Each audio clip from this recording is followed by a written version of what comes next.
Let me take you back to 1985 when I was trying to survive high school in a town so small that your business was everyone's business. I wasn't popular, but I minded my own business and tried to keep my head down. There was this guy, one grade above me. I'll call him Tobacco Boy. He was your typical small town troublemaker with his pack of followers who thought they were hot stuff because they chewed tobacco and acted tough. Tobacco Boy decided I was an easy target. I grew up in this town where my family didn't have much. My dad worked at the local factory, and my mom cleaned houses to make ends meet. I was smart enough, but not exceptional, just trying to get through school so I could escape to somewhere bigger, somewhere with opportunities. High school was tough enough without Tobacco Boy making it worse, but he enjoyed finding new ways to humiliate me. The worst incident happened during chemistry class. I was focused on taking notes when I felt something wet hit my back. At first, I thought someone had spilled water, but the smell quickly told me otherwise. I let out a surprised exclamation as I realized what had happened. I turned around to see Tobacco Boy and his friends snickering. He had used my backpack, which was hanging off the back of my chair, as his spit cup for his chewing tobacco.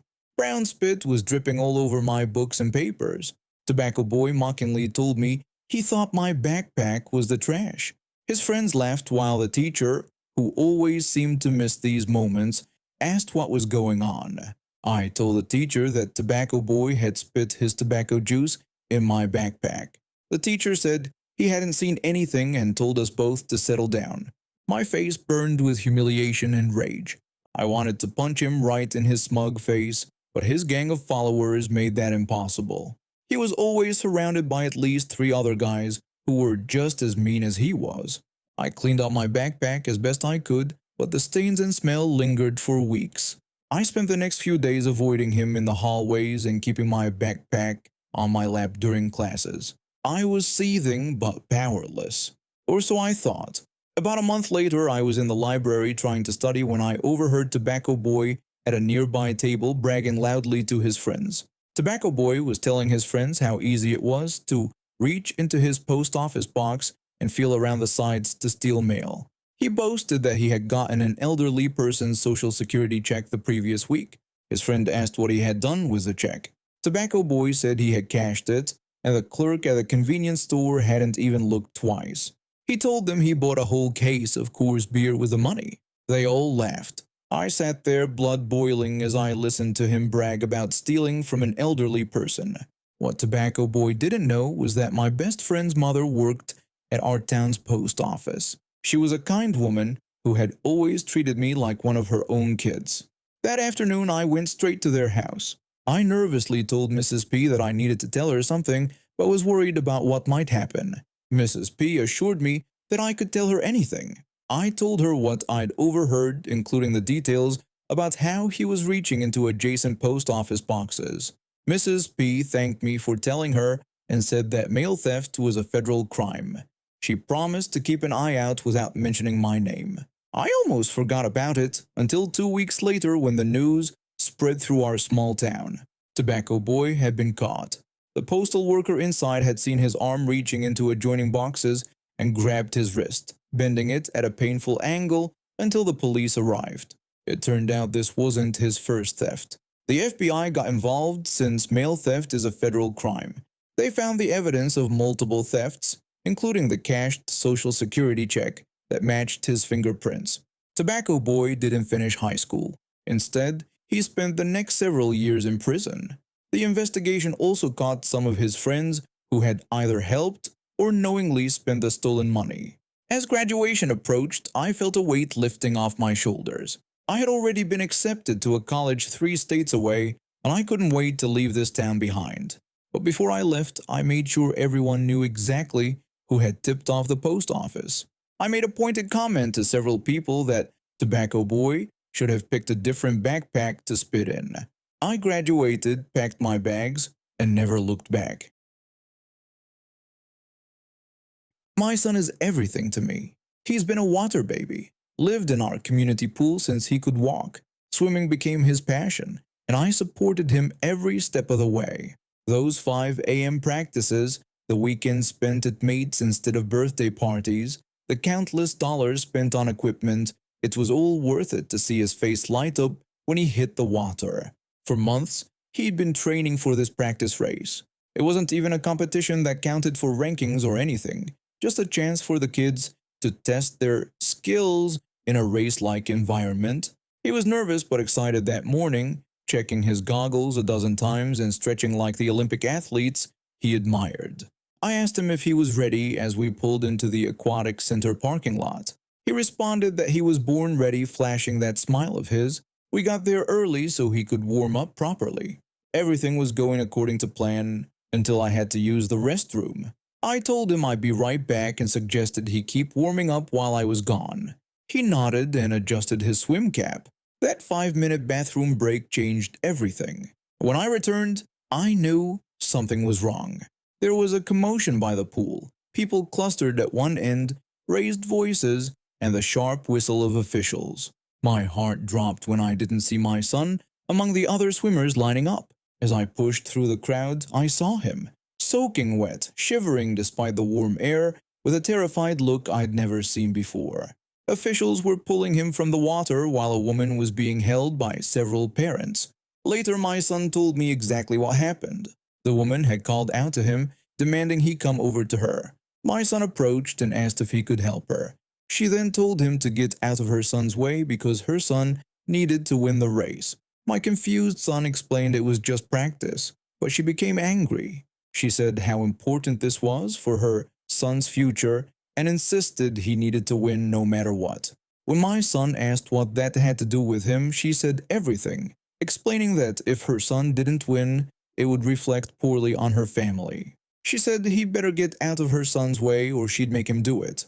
When my son asked how she planned to do that, she smiled and said he'd regret ever standing in her son's way. That's when she pushed my 12-year-old son into the pool. But it wasn't just a push. She stood at the edge and repeatedly kicked his hands away every time he tried to climb out. According to witnesses, she was smiling while doing it, telling him he needed to learn his place. When I saw what was happening, something took over. The officials were already pulling my son out, wrapping him in towels, but I couldn't contain my rage. I screamed that she would pay for this, using some choice words to describe her. I shouted for someone to call the police. My son was trembling, not just from the cold water, but from fear. He whispered through chattering teeth about how the woman had told him he couldn't race and that he had to let her son win. The lifeguards checked him over while we waited for medical help. He hadn't swallowed much water, but the damage was done. As a mother, seeing that fear in your child's eyes is something you never forget. The woman, who everyone called Karen, stood there with her arms crossed. She claimed my son was going to cheat, saying she had seen him checking out the lanes earlier and planning something. Her own son stood several feet away from her, clearly wishing he could disappear. The police arrived within minutes. They talked to several witnesses, all of whom confirmed what happened. Karen kept saying she was protecting her son's interests, arguing that a mother has to do what's necessary to ensure her child's success. One officer asked if that included attacking another child. Karen was handcuffed and placed in the back of a patrol car. I pressed charges right away: assault on a minor, reckless endangerment, the works. She was taken into custody pending trial. The swim committee met that very afternoon and banned her son from all future competitions. Their statement cited his connection with a dangerous individual as the reason, though everyone knew the poor kid was as much a victim of his mother's madness as my son was. My son didn't swim competitively for months after that. The trauma of being attacked by an adult, someone who should have been there to ensure kids' safety, was too much. We started therapy, and slowly, he is getting his confidence back in the water. As for Karen, she pled guilty to reduced charges but still served jail time. Her husband filed for divorce shortly after, unable to deal with the shame and legal bills her actions brought upon their family. Sometimes I wonder what drives a person to such extremes. What kind of thinking makes you think harming a child is acceptable in the pursuit of your own child's success? What I do know is this: my son is swimming again. And every time he dives into that pool, it's a victory over fear, over entitlement. over everything that woman stood for. I wasn't proud of my behavior in 6th grade. Looking back, I was a real pain in the butt to my teacher.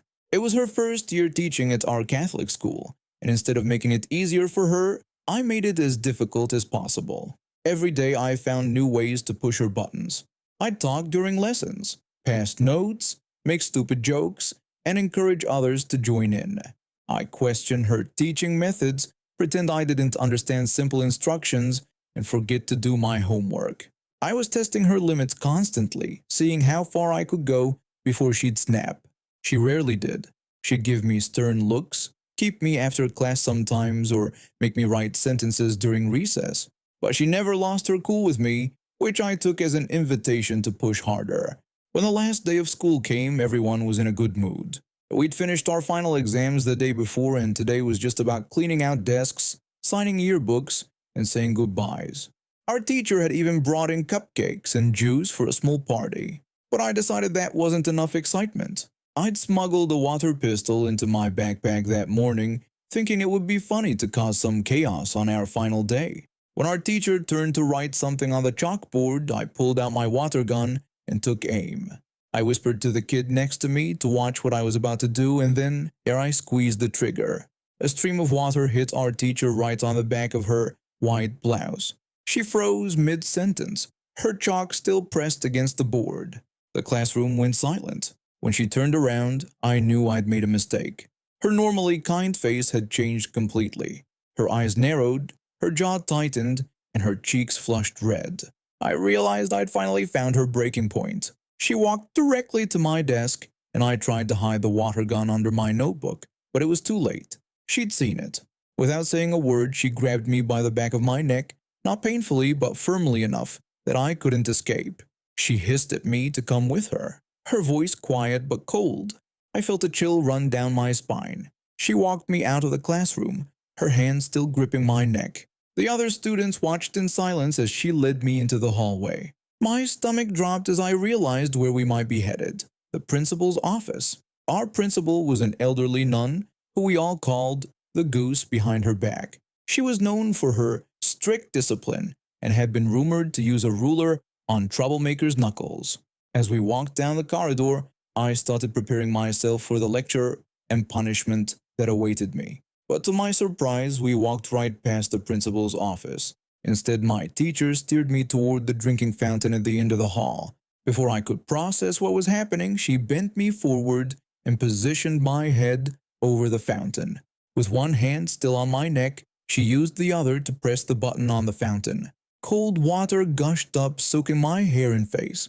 She held me there for what felt like forever, but was probably only about 10 seconds. Water ran down my neck and soaked the collar of my uniform shirt. When she finally released the button, I gasped for air, water dripping from my nose and chin.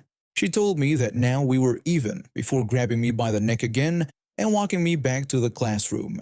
I was completely wet, water still dripping from my hair and running down my face. When we entered the room, every student turned to look at me.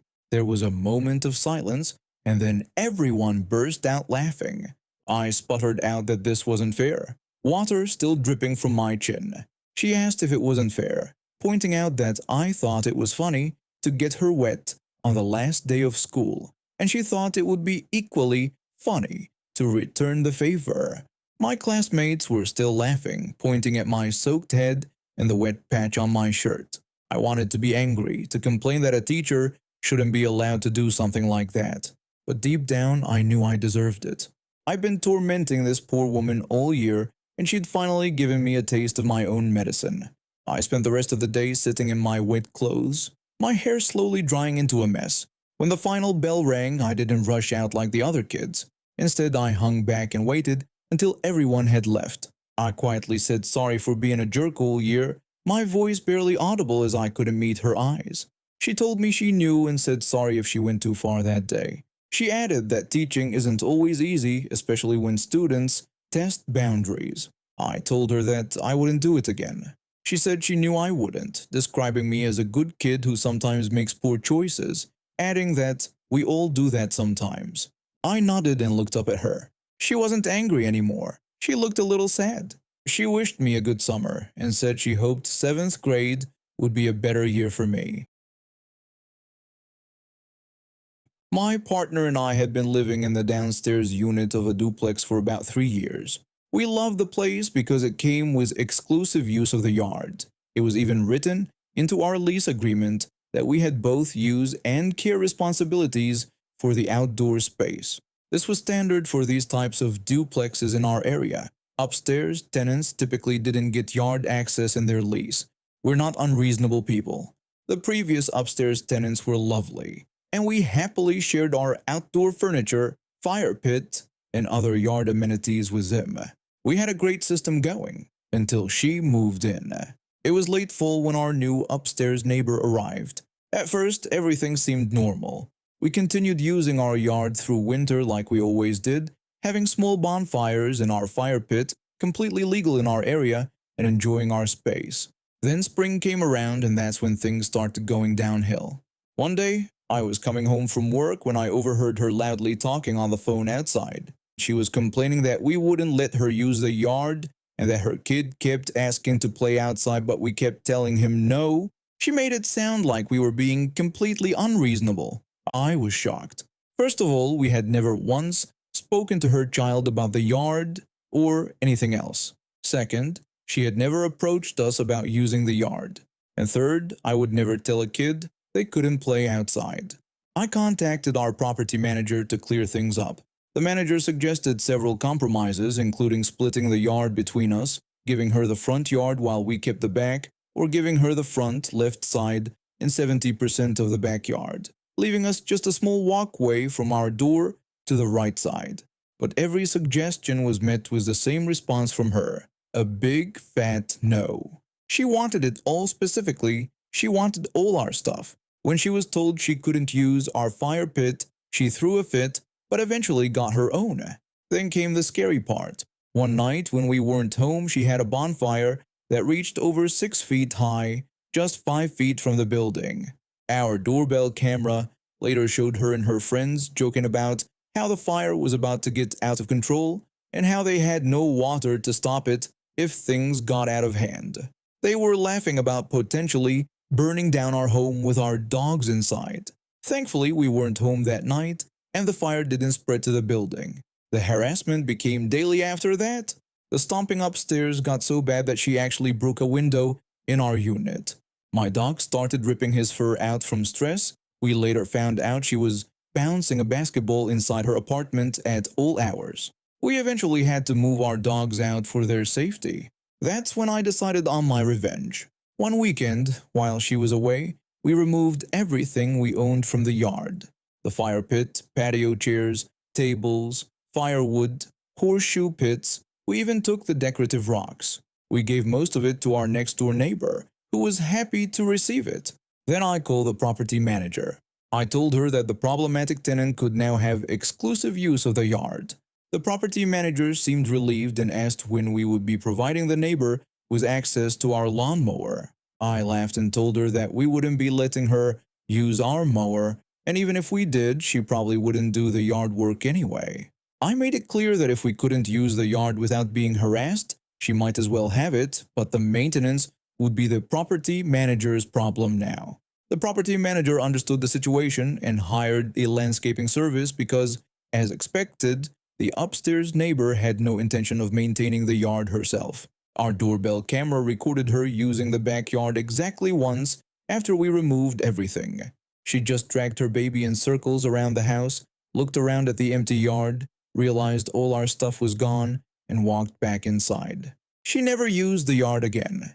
It turned out she didn't want the yard at all. She wanted our stuff in the yard. And when she couldn't have it, she had no interest in the space. We eventually moved out when our lease ended, but I heard from the next-door neighbor that the property manager started enforcing the original lease terms again. The upstairs neighbor moved out shortly after we did, complaining that the place wasn't as advertised because she didn't get exclusive use of a fully furnished yard. Some people just can't stand to see others enjoying something they don't have, even when they have no real use for it themselves.